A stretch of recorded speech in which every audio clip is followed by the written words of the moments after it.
Bernard.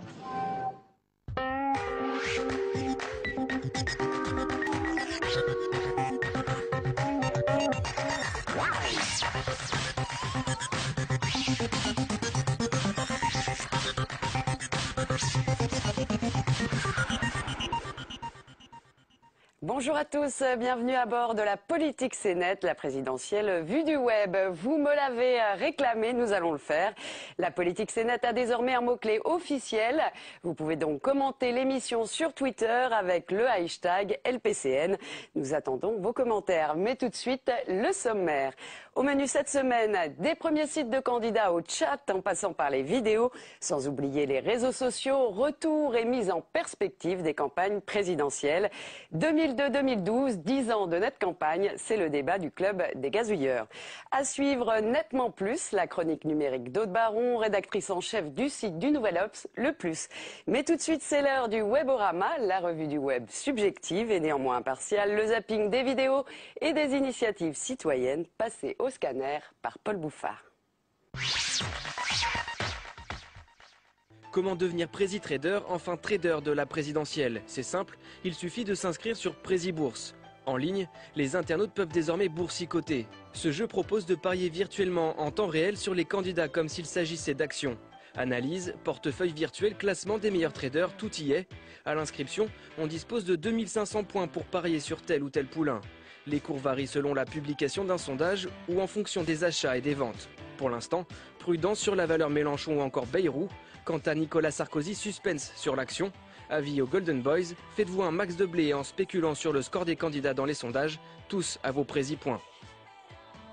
Vrai, faux, on ne sait plus qui est Nicolas Sarkozy sur la toile. Cette fois, c'est la vraie timeline du candidat président qui fait le buzz. Enfin vrai, du moins celle du collectif Humour de droite qui compile les échecs de Nicolas Sarkozy. Sur une fausse page Facebook, on revisite la vie du président depuis sa naissance, celle du divin enfant, jusqu'à son dernier meeting, en passant par son élection en 2007. D'ailleurs, la caricature revient sur un événement, la retraite dorée de Nicolas Sarkozy sur un yacht. Riposte de l'UMP, le slogan de François Hollande est une fois de plus détourné. Le mensonge, c'est maintenant. Allusion à la déclaration du candidat socialiste sur l'impôt à 75%. Sur la page du parti présidentiel, on revient en vidéo sur les déclarations de l'anté-candidat Hollande, qui apparemment n'avait pas le même point de vue en janvier 2011.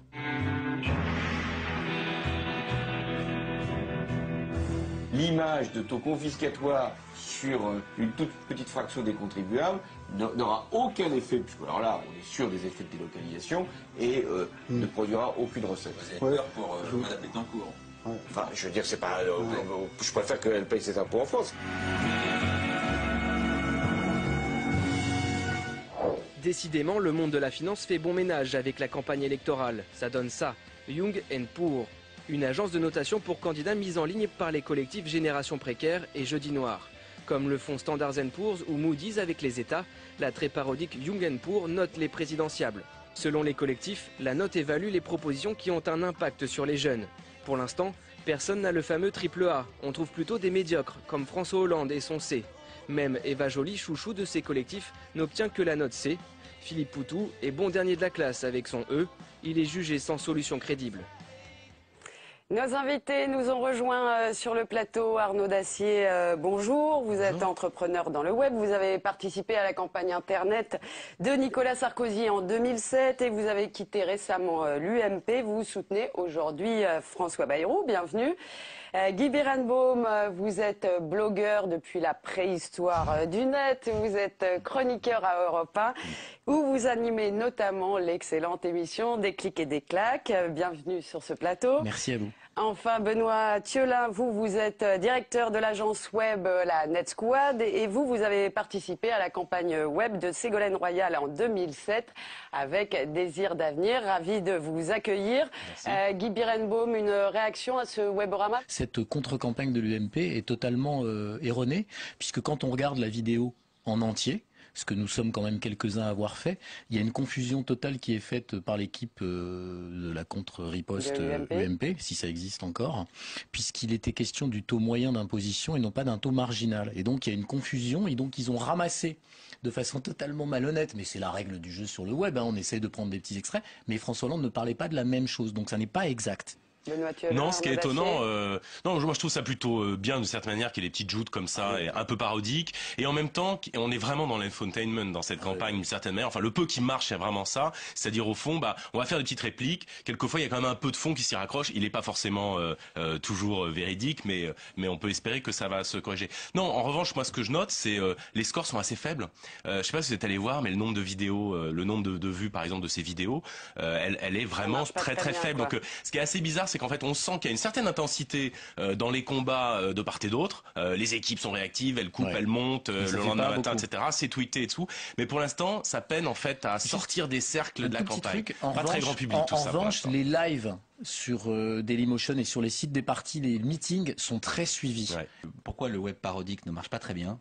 C'est quand même un manque d'imagination de faire du web potache, parce que on en faisait déjà. Je me souviens, on a fait Gauche Story, nous, en 2001. Donc, on parlait il y a 11 ans. Donc, on parlait de dinosaures du web. À l'époque, ça surprenait les gens, ça les faisait marrer. Ça faisait la une du Monde, ça avait un grand succès. Aujourd'hui, ça a été fait tellement de fois que c'est un manque de... Ça traduit surtout un manque de créativité, je pense, Alors et d'imagination. justement, Arnaud Dacier, on va en parler, puisque c'est maintenant l'heure du club des gazouilleurs en question. Aujourd'hui, 2002, 2007, 2012, 3 présidentielles et 10 ans de campagne sur le web.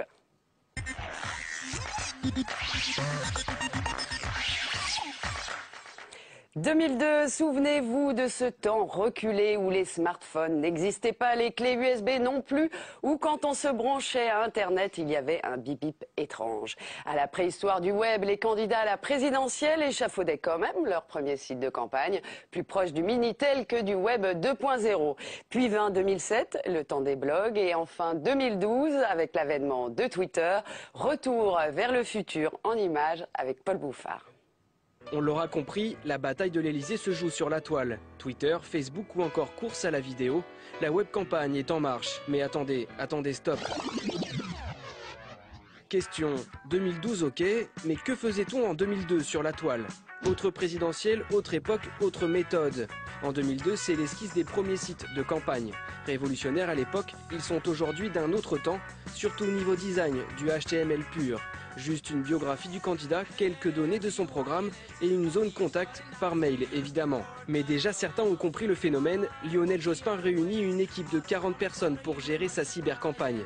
Certains e-candidats sont à la page. Je crois que Internet se développe bien en France, surtout dans 2 catégories, les jeunes et les retraités qui ont du temps. C'est peut-être dans le monde actif où il y a le plus d'efforts à faire pour que les gens se forment et aient accès à Internet, qui est un moyen démocratique formidable d'information, d'échange.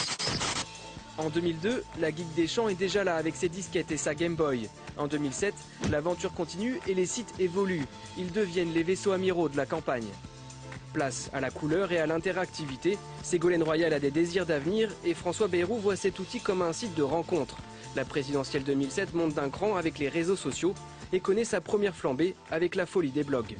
Il y a comme ça comme des champignons sur le web, des groupes de blogs qui s'assemblent, qui se relient entre eux et qui créent des blogosphères, des univers politiques à part entière. En 2002, c'était ça. Aujourd'hui, c'est plutôt ça. Hier, les candidats étaient dans leur palais de la République. Aujourd'hui, ils sont presque chez vous. Alors, que faisiez-vous en 2002? Vous voulez qu'on vous dise ce qu'on faisait en 2002? Oui, absolument. Vous étiez mignonne en 2002?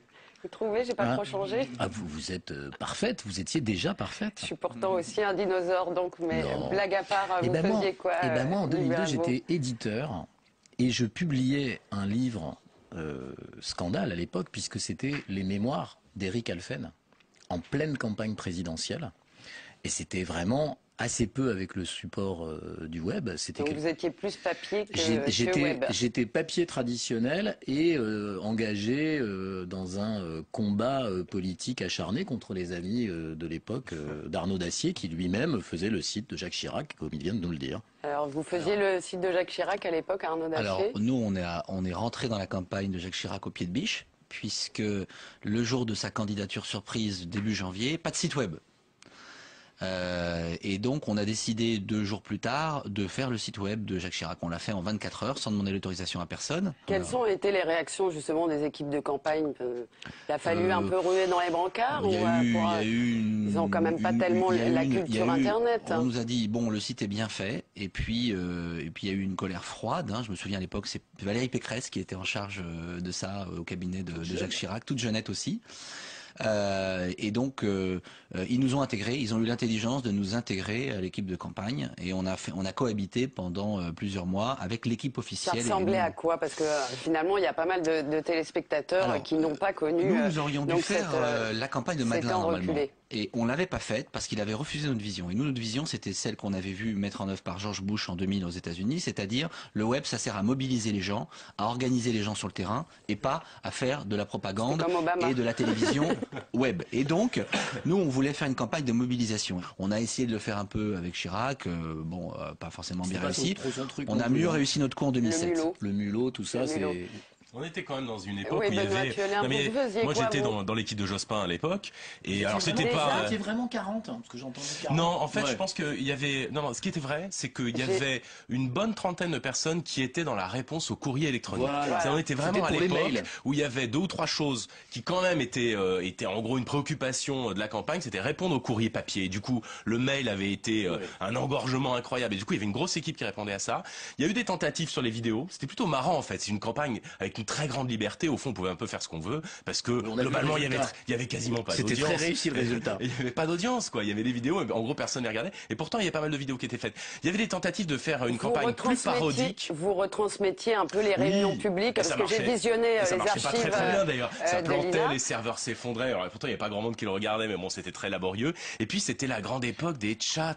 Rappelez-vous, les chats vidéo. Un énorme chat vidéo qui avait été organisé avec Lionel Jospin, et c'était Michel Field qui faisait ça avec des correspondants, enfin bon, et tout ça, très honnêtement, quand on regardait les audiences par rapport à l'énormité du dispositif, même technique, c'était complètement décalé. Nous, on avait fait Jacques Chirac chez Caramel, une espèce de chat, ça avait fait sauter le serveur de Caramel, et ça a redémarré au bout d'un quart d'heure. Il faut pas oublier quand même que qu'en ces temps glaciaires, Lionel Jospin candidata en envoyant une dépêche, un fax à l'AFP, pour vous dire. On était quand même loin de des comptes Twitter. Fax, le mulot, enfin oui, effectivement. Voilà, c'était fax contre mulot. Les candidats étaient totalement éloignés de cette campagne-là, en fait. D'ailleurs, et du coup, une très grande liberté de part et d'autre. On pouvait quand même faire pas mal de trucs, mais c'était quand même dans son coin, avec très peu de moyens, et avec des bouts de chandelle. Et finalement, il y a plein de trucs qui ont été testés, mais globalement quand même en rencontrant assez peu de public. Faut quand même reconnaître. Il faut attendre 2005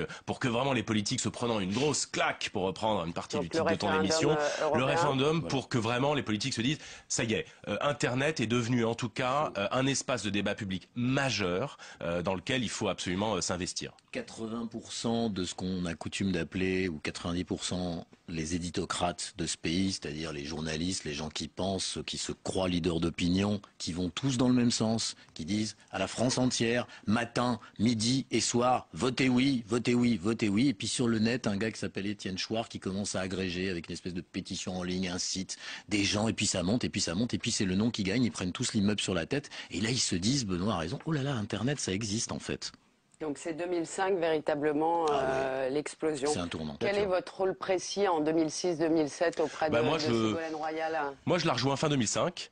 Au moment où elle prépare son site internet, puisque en gros elle cherche des gens pour lui donner des coups de main, sachant que elle a cette intuition qu'elle doit pouvoir, à partir d'internet, organiser un grand débat qui va construire au fond un mouvement, une dynamique pour soutenir sa candidature. À l'époque, il y a personne. Et moi, mon boulot sur internet, c'est de faire en sorte qu'on crée progressivement une communauté. Ça a été dit aussi, des blogs qui soutiennent, et en fait une espèce de réseau. Et Arnaud Dacier, vous avez des moyens quand vous participez à la campagne de Nicolas Sarkozy? Moi, j'ai la chance d'avoir le soutien convaincu de la firme, de l'équipe, la petite équipe autour de Sarko, Louvrier, Soli, Lefebvre, et Soli et Perra. La grande chance qu'on a, c'est qu'ils nous disent, en gros, On ne comprend pas on comprend pas très bien ce que tu nous proposes, mais on sent que c'est très important. Et donc, vas-y, carte blanche, vas-y à fond. Arnaud Dacier, Benoît Thielin, vous incarnez en 2007 un peu les jeunes pousses connectés, même si vous êtes dans le web depuis longtemps, des états-majors politiques. Et dans ce monde très masculin, il y a au modem Guitry Delmas, qui tient à l'époque un blog des jeunes libres de s'engager. Elle fédère autant qu'elle irrite, s'attirant les foudres d'une blogosphère parfois cruelle. En 2009, elle quitte le modem, François Bayrou et la politique. Nous sommes allés demander à Guitry, ex-Delmas, aujourd'hui de Villepin, qu'est-ce qu'elle retenait de la nette campagne de 2007 et ce qu'elle pensait de celle de 2012. Regardez.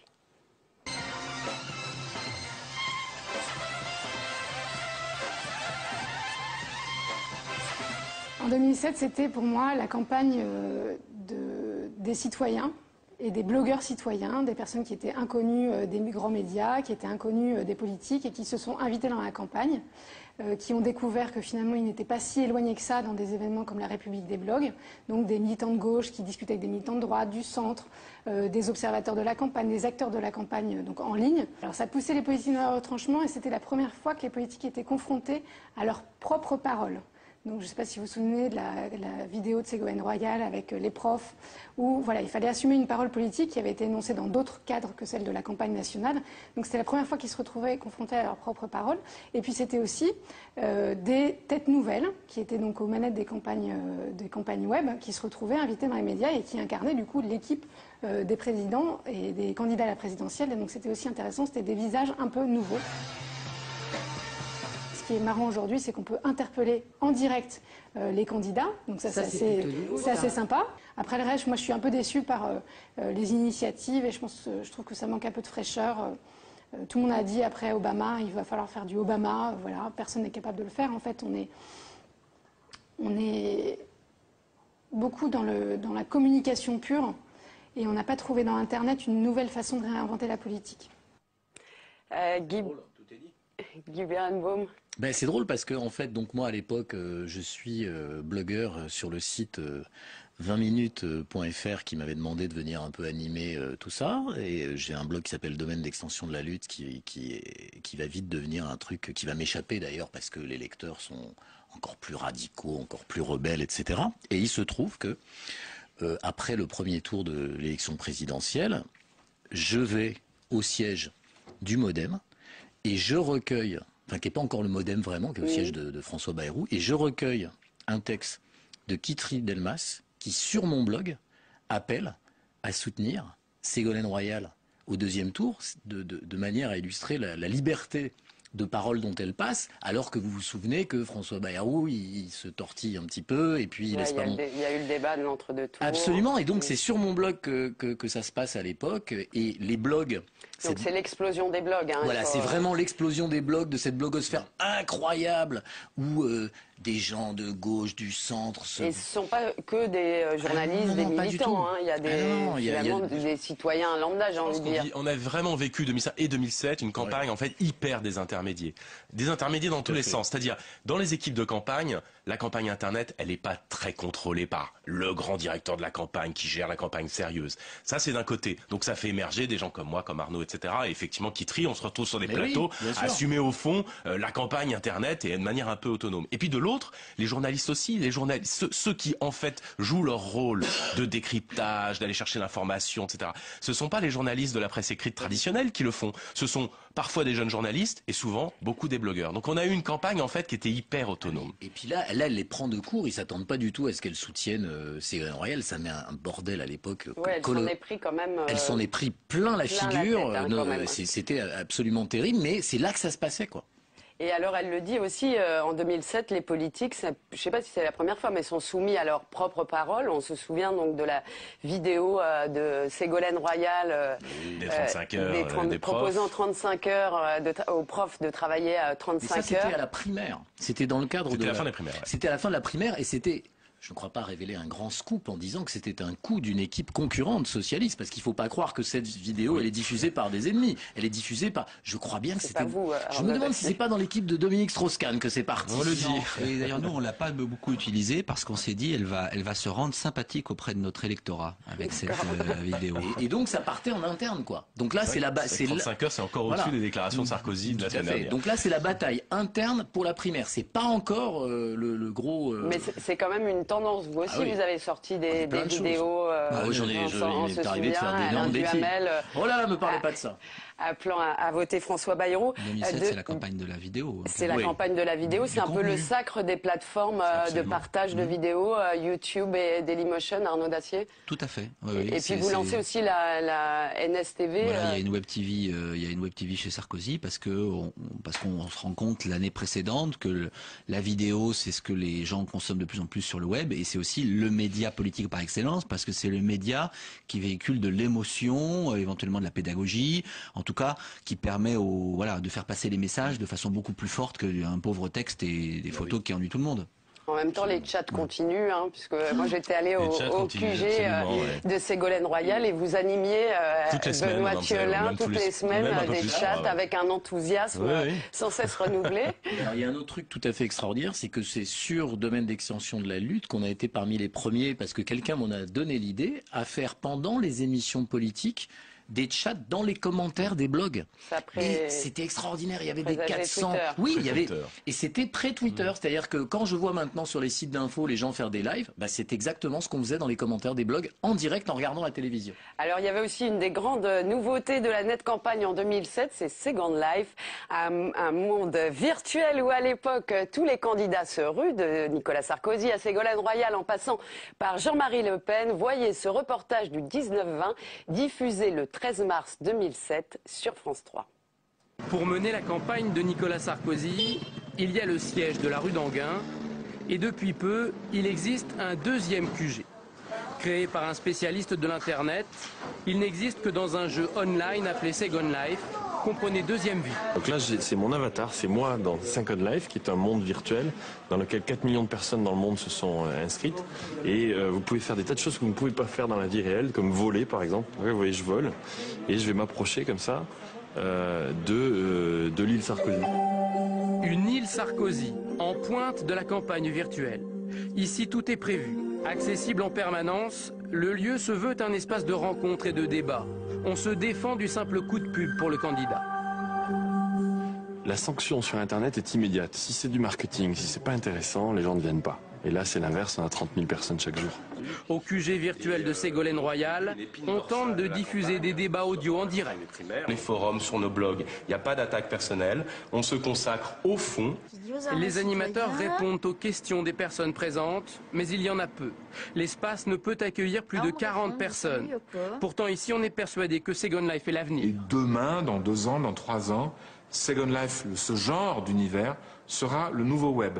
C'est-à-dire ce sera la nouvelle façon de se mouvoir et d'accéder à de l'information de l'Internet. Le web pourrait très bien disparaître. Ce sera plus dans quelques années. Benoît Thiolin, alors le web n'a pas vraiment disparu. Vous acquiescez, si, sur les images? Non, pour moi c'est un truc, ça a été une histoire dingue, cette histoire de Second Life, parce que ça, pour faire le lien avec ce qu'on se disait avant, on avait un espace de liberté incroyable. Et il y a aussi des initiatives, notamment un copain militant qui nous a dit on faut absolument être sur Second Life. Moi j'étais hyper sceptique, je vois pas trop vraiment ce que ça va apporter, parce que la réalité c'est que les chats que vous faisiez plus de 5... Non, non, mais ce qui a été dramatique, c'est que je pense que dans l'innovation de la campagne internet de Ségolène, il y a plein de trucs, il y a des débats participatifs, il y a des vidéos, il y a plein de choses hyper intéressantes. Le drame pour nous, c'est que cette initiative que moi je soutenais mais vraiment du bout des lèvres, on a eu la une de Libé. Et donc c'était aussi le décalage, mais complètement fou. Tout le monde parlait de ça. On a eu la une de Libé pour un truc qui moi me semblait quand même hyper anecdotique dans la campagne, quoi. Mais voilà, on maîtrisait pas et c'était quand même plein d'initiatives un peu foisonnantes. C'est formidable ce que vous venez de faire, parce que vous venez de sortir une casserole à un spécialiste de la recherche des casseroles. Non mais c'est très intéressant parce que... Mais oui, mais ça veut dire... Le sparadrap du capitaine Mais Haddock. oui, mais ça veut dire que il faut être super modeste, et je dis pas ça du tout contre Benoît qui fait vraiment partie des gens sur le web qui sont modestes justement, et bien se rendre compte qu'on est sans arrêt dépassé et qu'on ne maîtrise vraiment, on fait semblant de maîtriser des événements qui nous dépassent. Et cet exemple de qui aujourd'hui pourrait nous parler de Second Life, on trouverait personne, personne ne sait ce que c'est. Il faut faire des choses simples. Ouais, c'était compliqué. Et puis bon, les chats là, quand il dit Loïc Lemer dit 30 000, très honnêtement, nous on voyait quand il y avait plus de 40 personnes dans la room pour faire le chat, ça s'effondrait, ça marchait pas. Loïc Lemer a un multiplicateur dans la tête assez généralement, c'est-à-dire quand il dit 30 000, il faut entendre 30. C'était un peu lui la star aussi de la campagne. C'était notre ambassadeur, votre gourou. Voilà, c'était je dirais à l'époque. Le monde entreprenant du web était massivement derrière Sarkozy et il l'incarnait. Voilà. Donc Second Life, ça a fait pchit. Alors, du coup, en 2012, comment on peut définir on revient un peu aux fondamentaux avec l'explosion des réseaux sociaux? Oui, enfin, disons, ce qui est certain, c'est que maintenant, tous les hommes politiques ont pris conscience que c'était un truc hyper important. Et globalement, dans leur panoplie de net campagne, quasiment rien n'est négligé. Tous sont sur Twitter, Facebook, ils ont un site, ils font de l'appel aux dons, etc. Ils ont tout. Ensuite, est-ce que toutes les campagnes se ressemblent? Non. En revanche, je pense qu'il y a eu aussi... Mais comme dans les journaux traditionnels, il y a eu une reprise en main de la part des structures un peu plus officielles de la campagne. Il y a probablement plein de trucs bien et des trucs moins bien, vous les avez montrés tout à l'heure, qu'on pouvait faire il y a 5 ans. Et je pense c'est repris par les états-majors. Oui, bien sûr, mais c'est normal. Internet, c'est normalisé d'une certaine manière. Et avec, malheureusement, enfin moi je le regrette, c'est très difficile pour les blogs, par exemple. On voit bien comment en 2012 les réseaux sociaux phagocytent totalement la parole des blogueurs. C'est plus difficile. C'est un et... peu ce que disait Kitry tout à l'heure. Et justement, elle disait tout le monde veut faire du Obama et personne n'y arrive. Là, il y a l'équipe, je ne sais pas si c'est l'équipe numérique ou l'équipe tout court de François Hollande qui vient de faire un tirage au sort, en fait, pour boire un café avec François Hollande. C'est sympa, mais en même temps, Obama, il est plus fort, il invite à dîner à la Maison Blanche. Oui, un café contre un dîner, mais bon, en tout cas, c'est le même esprit. Mais effectivement, ça montre que tout le monde essaie de le faire. Attention, c'est le pouvoir de l'argent aux États-Unis dans une campagne. Voilà, moi je suis destinataire de ces mails. Michel m'écrit de temps en temps. Barack m'a demandé de souhaiter bon anniversaire à Michel. Absolument, je reçois des mails comme ça. Mais simplement, pour assister à ce dîner, il faut payer. Je crois pas qu'il faut payer pour prendre un café avec François Hollande. Je pense même qu'on doit se faire payer le café. Non, il y a un truc innovant dans cette campagne, à mon avis, qu'il faut suivre, faut voir si ça va marcher ou pas, et qui est directement inspiré d'Obama ou du rapporteur à Novak, nous on avait fait il y a 4 ans. C'est le door-to-door, c'est le fait d'utiliser Internet pour mobiliser, organiser et former des équipes qui vont aller faire du porte-à-porte. Arnaud Dacier, on finit l'émission, là on est en conclusion, mais alors justement sur les innovations de cette campagne, on a l'impression que les sites sont quand même relativement classiques. Enfin bon, on n'est pas dans la créativité de 2007. Il ne s'agit pas non plus d'être nostalgique. Non, mais il y a probablement une grosse part de reprise de contrôle. Nous, on a sorti des vidéos en 2007 que personne n'avait validées, quasiment. On pouvait être réactif et radical. Et c'est ça qui marche sur le web. Et quand vous redonnez le pouvoir aux politiques et qu'ils regardent les vidéos, qu'ils regardent les choses, il se passe un jour, il se passe 2 jours, il se passe 3 jours, vous êtes plus réactif et ils arrondissent les angles et vous n'êtes plus radical et quelque part vous n'avez pas de succès. Et je pense que c'est ça qui se passe.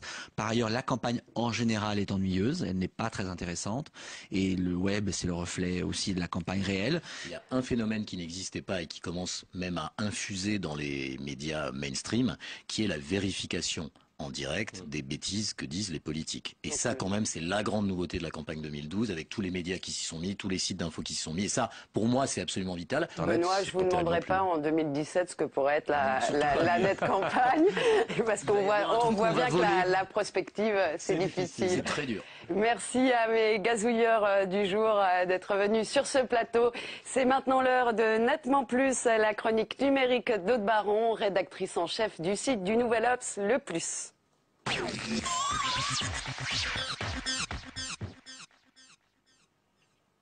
Bonjour Aude. Alors qu'est-ce qui a fait débat cette semaine sur le Plus? Alors ce qui a fait débat sur le Plus cette semaine, c'est la campagne de Nicolas Sarkozy, plus précisément sa stratégie que beaucoup remettent en cause. Le président candidat est maintenant en campagne depuis un mois et en un mois, il n'a toujours pas réussi à rattraper François Hollande dans les sondages. Et ce ne sont pas les jours passés qui vont l'aider parce que la semaine dernière, beaucoup d'internautes l'ont qualifié de noir entre l'oubli de l'annonce d'une mesure phare dans son programme sur l'éducation, l'annonce prématurée du retour de la journaliste Édith Bouvier et puis enfin un déplacement à Bayonne qui a été quelque peu chahuté. En même temps, on ne peut pas tellement, Aude, reprocher à Nicolas Sarkozy son manque de volonté, de sa capacité à agir. Bah non, ça c'est certain. Il se démène et peut-être même un peu trop aux yeux de certains, comme si c'était finalement la stratégie du pire. Certains ont l'impression que Nicolas Sarkozy sent que la défaite est proche et du coup, il prend tous les risques, quitte à prendre des risques inconsidérés. Alors, aux yeux des internautes, il y a en gros, si on synthétise, 3 éléments clés qui ont marqué ces derniers jours. D'abord, c'est la droitisation de sa campagne, entre la polémique sur le halal sur laquelle il rebondit et puis un discours très ferme sur l'immigration. Et puis, dernier élément, le livre L'impétueux de Catherine Ney, où en gros on nous explique que le séjour sur le yacht de Bolloré, le restaurant du Fouquet's, tout ça c'est la faute de Cécilia, son ex-femme, comme si Sarkozy voulait redorer son image. Alors il a quand même, j'imagine, quelques soutiens même sur le Plus. Hein. Bah oui, il a quelques soutiens et on les sent dans les commentaires, mais on sent aussi des doutes, notamment en ce qui concerne les soutiens de Juppé et Fillon, un soutien qui est finalement assez mou et au final, que ce soit du côté des opposants ou des soutiens de Sarkozy, on sent globalement une certaine déception. Cet animal de campagne qu'on attendait tant, mais finalement il se révèle un petit chien un peu hésitant, un peu fébrile, qui aboie très fort mais qui ne menace pas grand monde. En même temps, Aude, faut se méfier des petits chiens, ils peuvent mordre Absolument. très fort. Il reste encore 50 jours. Absolument. Merci, c'est le clap de fin de cette émission, mais restons connectés, vous pouvez réagir, revoir cette émission en VOD sur publicsena.fr. Un grand merci aux équipes de Public Sénat et notamment à leur Anel Kabache. Je vous retrouve très vite pour un nouveau numéro de la Politique C'est Net. En attendant, on se retrouve sur les réseaux.